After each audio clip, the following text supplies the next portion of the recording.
নমস্কার, আমি তরুণ ঘোষ। আচ্ছা, একটা খবর বাজারে খুব রটেছে, তাই হিন্দু এই খবরটা বাজারে রটিয়ে দিয়েছে যে আগামী মাসে জাতিসংঘের সাধারণ পরিষদের অধিবেশনে যোগ দিতে মার্কিন যুক্তরাষ্ট্র যেতে পারেন প্রধানমন্ত্রী মোদী।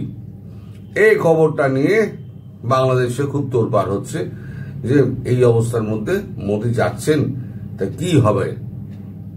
কিন্তু খবরটা আমি পুরো পড়ছি, আপনারা পুরোটা শুনুন। মানে কিয়দংশ পড়ছি আমি। জাতিসংঘ কর্তৃক জারি করা বক্তাদের একটি অস্থায়ী তালিকা অনুসারে প্রধানমন্ত্রী নরেন্দ্র মোদী সেপ্টেম্বরে জাতিসংঘ সাধারণ পরিষদের ইউএনজিএ বার্ষিক উচ্চস্তরের অধিবেশনে ভাষণ দেওয়ার সম্ভাবনা রয়েছে। আমি এইগুলো পরে বিশ্লেষণ আপনাদের করছি। জাতিসংঘের সাধারণ পরিষদের ৮০তম অধিবেশনে ৯ সেপ্টেম্বর শুরু হবে। উচ্চস্তরের সাধারণ বিতর্ক ২৩ থেকে ২৯ সেপ্টেম্বর পর্যন্ত চলবে। ব্রাজিল ঐতিহ্যবাহী প্রধান বক্তা হিসেবে অধিবেশনের বক্তা হিসেবে প্রথম থাকবেন, তারপরে থাকবে মার্কিন যুক্তরাষ্ট্র।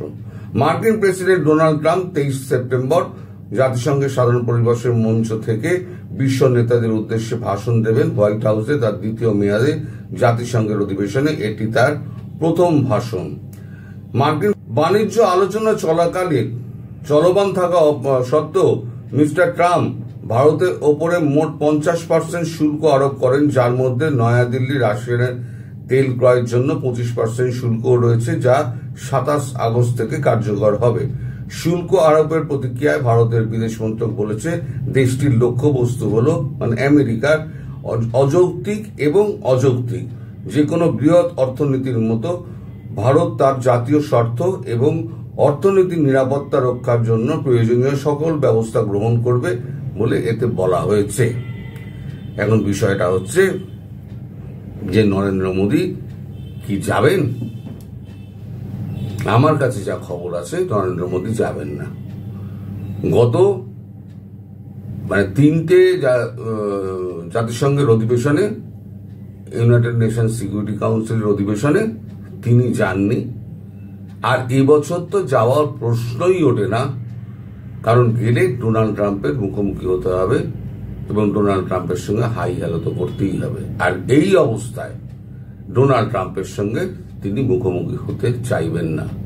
তবে হ্যাঁ, এর মধ্যে ৫% আপনারা ধরে রাখুন যে চান্স আছে। এই ৫% চান্স কিসের? এই যে আগামীকাল আলাস্কাতে যে বৈঠকটা হচ্ছে নরেন্দ্র মোদী পুতিনের সঙ্গে ট্রাম্পের, সে বৈঠকে কিন্তু ভারত প্রসঙ্গও থাকবে। এটা আমাদের ট্রাম্পের পক্ষ থেকে ট্রাম্প সম্ভবত চেষ্টা করবেন পুতিনকে দিয়ে ভারতকে কোনো রকমে যদি ম্যানেজ করা যায় এই অবস্থায়। কারণ অবস্থাটা যে জায়গায় পৌঁছেছে একেবারে যাকে বলে সম্পর্ক তলানিতে যাওয়া, সেই অবস্থায় পৌঁছেছে। সেখান থেকে পুতিনকে ব্যবহার করে যদি সম্পর্কের কিছুটা উন্নত করা যায়। আর পুতিনের ব্যাপারটা হলেও পুতিন হচ্ছে ভারতবর্ষের প্রকৃত এবং বহুদিনের বন্ধু, পরীক্ষিত বন্ধু। এখন পুতিন যদি ভারতকে অনুরোধ করেন প্রধানমন্ত্রী নরেন্দ্র মোদীকে, সেক্ষেত্রে নরেন্দ্র মোদীর পক্ষে কিন্তু অনুরোধ ফেলে দেওয়া একটু মুশকিল। তবে আমার যা ব্যক্তিগত ধারণা, পুতিন এর মধ্যে ঢুকবেন না। কারণ পুতিন জানেন যে এখন আমেরিকা কত চাপে আছে। একদিকে ভারত ক্ষেপে আছে, একদিকে চীন ক্ষেপে আছে, রাশিয়া তো তার নিজস্ব ওই টেরিটরি যেটা নিজে নিয়েছে, সেই টেরিটরিটা রেখে বাকিটা, যেমন বলেছে পুতিন, যে বাকিটা হচ্ছে ন্যাটোর সঙ্গে থাকবে না, এরকম চুক্তি যদি হয় তাহলে যুদ্ধ বন্ধ হয়ে যাবে। এদিকে জেলেনস্কি বলছে যে আমাকে ওই মিটিং এ সামিল করা হোক। কারণ যার দেশকে নিয়ে কথা হচ্ছে তাকে কিন্তু রাখা হচ্ছে না। কথা হচ্ছে যে দেশ মারছে আর যে দেশ মধ্যস্থতা করছে। মানে মধ্যস্থতা বলবো কি, যে দেশ টাকা দিচ্ছে, আমেরিকায় তো টাকা দিচ্ছে আর ইউরোপিয়ান ইউনিয়নে কিছু টাকা দিচ্ছে, তাহলে কথা কার হচ্ছে যে দেশ অর্থ যোগাচ্ছে, অস্ত্র যোগাচ্ছে আর যে দেশ মারছে, এদের দুজনের মধ্যে। মধ্যিখানে এ হলো গিয়ে আমের আটি, জেলেনস্কি। ওকে তো গাছে তুলে দিয়েছে, এবার তো মুই তো খুলে নিয়েছে, এখন যা করবে মেনে নিতে হবে। তাহলে পুতিন যে শর্ত দেবে সেই শর্ত এখন জেলেনস্কি মানবে কিনা তার সন্দেহ আছে। কিন্তু ট্রাম্প তো ট্রাম্প নিজের মতো চলবেন।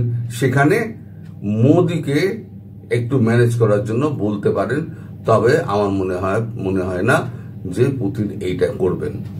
আর মোদিজি যাবেন না, 100% মোদিজি যাবেন না। ওই যে বললাম 5% যদি পুতিন অনুরোধ করে, আর পুতিন যদি না অনুরোধ করে, তাহলে এই ইউনাইটেড নেশন জেনারেল কাউন্সিলে মিটিংয়ে মোদিজি তো যাবেনই না।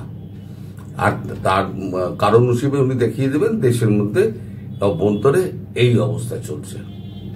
পাকিস্তান নিয়ে আপনারা বলছেন যে গোলাগুলি এই সমস্ত চলছে, যুদ্ধ কিন্তু এখনো আরম্ভ হয়নি।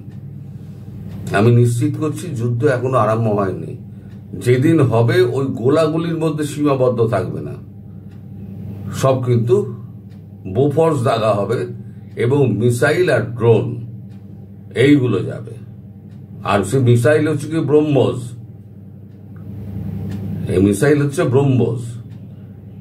তো এই যুদ্ধটা কিন্তু যুদ্ধ নয়। আমি আপনাদের আগে বলেছি যে বাংকারগুলো যেগুলো নষ্ট করে দিয়েছিল, সেই বাংকারগুলো পুনরায় গঠন করার জন্য যখনই সেনাবাহিনী ওখান থেকে মুখ তুলছে বা এগোনোর চেষ্টা করছে, তখনই এপার থেকে গুলি চালাচ্ছে ভারতীয় সেনারা। ফলে ওদেরও যেমন টুপটাপ দিয়ে একটা লাশ পড়ছে, আমাদেরও দু একটা লাশ টাশ পড়ছে। কারণ যুদ্ধ হলে শুধু ওদিকে ক্ষতি হবে এদিকে ক্ষতি হবে না, তা তো হয় না। খেলায় হার মানে সমান সমান লড়তে গেলে যুদ্ধক্ষেত্রে আমাকেও বলি যেতে হবে, ওদেরও বলি চড়তে হবে। তা এই আপাতত চলছে। তবে যে ঘোটালাটা হিন্দু পাকিয়ে দিয়েছে, যদিও হিন্দু বলেছে সম্ভাবনা রয়েছে। জাতিসংঘ কর্তৃক জারি করা বক্তাদের একটি অস্থায়ী তালিকা অনুসারে প্রধানমন্ত্রী নরেন্দ্র মোদী সেপ্টেম্বরে জাতিসংঘের সাধারণ পরিষদের বার্ষিক উচ্চস্তরীয় অধিবেশনে ভাষণ দেওয়ার সম্ভাবনা রয়েছে। প্রতি বছরই যখনই আপনার এই মিটিংটা হয়, সেই মিটিংয়ে কিন্তু যাদের লিস্ট থাকে সেই লিস্টটা তৈরি করা থাকে। এবার কেউ যদি না আসে তো সেই লিস্ট থেকে নামটা কেটে দেওয়া হয়। সবাই আসবে, তার তো নেমন্তন্ন বাড়িতে কি সবাই উপস্থিত হয়? আপনার পরিবারের সবাইকে বললো, তার মধ্যে দুজন গেল, হয়তো দুজন গেল না, এরকম। সবাই যে যেতে হবে তার কোনো মানে নেই, সবার কাজ থাকে, দেশের কাজ থাকে।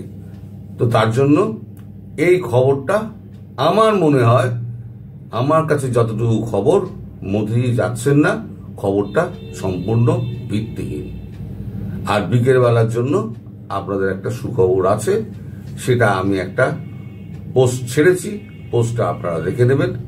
সবাই ভালো থাকবেন, সুস্থ থাকবেন, সাবধানে থাকবেন। নমস্কার।